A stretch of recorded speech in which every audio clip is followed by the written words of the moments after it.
le quai est un triptyque qui commence avec 3 étudiantes en philosophie qui travaillent sur un scénario qui a été tourné en 1939 par un réalisateur qui s'appelle Marcel Müller.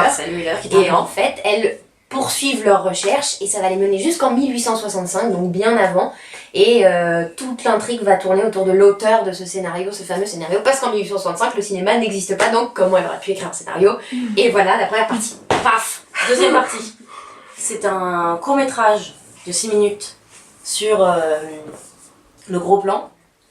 Non pas que ce soit un gros plan, c'est un gros plan. Sur le rapport du spectateur au comédien, comédienne dans ce cas précis, et insistamment. Et à l'image et au présent, et au temps. Qu'est-ce que c'est que cette place de spectateur, et du coup, qu'est-ce que c'est que cette place d'actrice aussi. Troisième partie. Imaginons que nos 3 étudiantes ont grandi, sont devenues ethnologues, philosophes et journalistes. Et en fait, elles partent sur les traces de 3 anthropologues en 1937. Qui étaient allés chercher des crânes encore jamais étudiés à Dansk, en Pologne. Drôle aussi, c'est drôle un peu. Beaucoup. Percutant. Féminin. Ouais. On vient d'une école où on nous a appris à jouer lentement. C'est vrai. Ellie, c'est quelqu'un qui a une écriture qui se joue rapidement. Et de manière très vive en tout cas, voilà. Il demande d'être absolument entier dans chaque mot et j'ai une intention par mot. Dans chaque phrase. Limite une intention par syllabe, tu vois. Voilà, et du coup la confrontation de ces 2 mondes, lui et nous, ça a été quelque chose de marrant. Parce qu'il y a à peu près 50 000 mots, sans virgule, sans point dans une phrase, avec 50 000 intentions, et il faut surtout le dire très rapidement. Mais surtout qu'on te comprenne quand même. Parce que c'est un drôle d'objet. Parce que c'est dense. Et qu'il y a forcément quelque chose qui te touche à un moment ou à un autre. Et que tu vas bien t'amuser si t'es un aventurier. Moi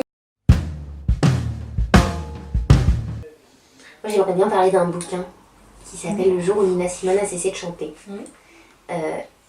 Qui est un livre très important pour moi et que je trouve qu'il faut lire. Voilà. De Darina Jolie. Ouais. Voilà, c'est une aventurière elle aussi. Ouais, ça. Une vraie quoi. Du coup, ça fait du bien. Ça fait du bien de la lire. Voilà.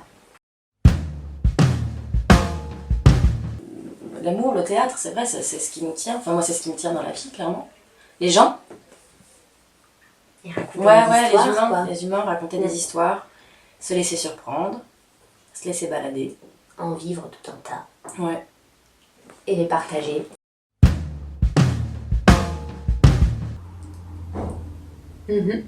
Pas mal.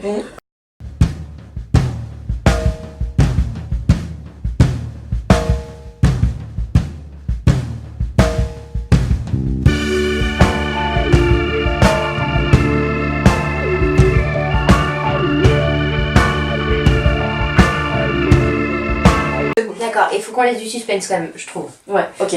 Ok, première partie, le quai. 3 étudiantes font des recherches sur un film en 1930... Oh non. Okay, on va recommencer.